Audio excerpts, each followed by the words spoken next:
Hi, I'm Kent, and I have a question. What's the difference between a quote and a receipt? Hopefully not much. What I mean by that is, if someone is selling you something, whether it's goods or labor or what have you, and they provide you with a quote before the sale, and you look at the quote and decide, yep, I like that price, I'll go with that, then they deliver or do the job or charge you for what you've received, and you pay it, and they provide a receipt of delivery and payment, then hopefully that receipt has the same number on it that the quote did. If it doesn't, if the price went up from the original quote, then something didn't go in your favor. Quote, transaction, and receipt. This is a pattern of activity that most people work with all the time, from price tags at the grocery store to the car mechanic calling you up to tell you that it's probably going to cost so much to keep your Subaru running. It's a good pattern, too, because in it is built accountability for those who are selling something and assurance for those who are buying.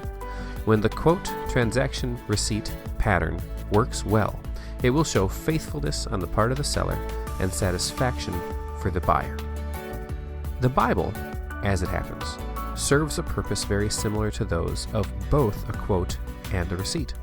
Throughout history, God delivered an elaborate and accurate quote of what he would do to take away sin and evil. He made promises and predictions, often called prophecies, through which he repeatedly assured people he would save them.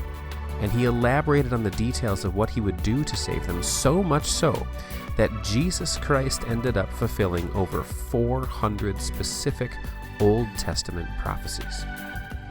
The actual transaction that took place, the delivery of God's promised work and the payment given for that work, is all wrapped up in the life, death, and resurrection of Jesus Christ, and is recorded in the first 4 books of the New Testament, which are often called the Gospels. All the rest of the books in the New Testament, the ones after the Gospels, are like receipts. Though, considering that there are 23 of those, it's sort of like one of those really long Walgreens receipts. These books show the results of Jesus' work and the reality that the payment has in fact been made in full and the transaction is complete.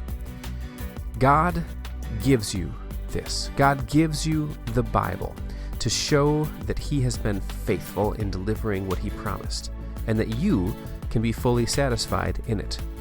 This is the story of what he's done, and it shows you who he is, the faithful one who has followed through out of love for you. Allow me to pray for you about this. Lord, thank you for writing this all down, for giving us a way to examine you and your promises. You chose to become an accountable God whose faithfulness reveals goodness and love. Help us acknowledge and value your word in our lives. Amen.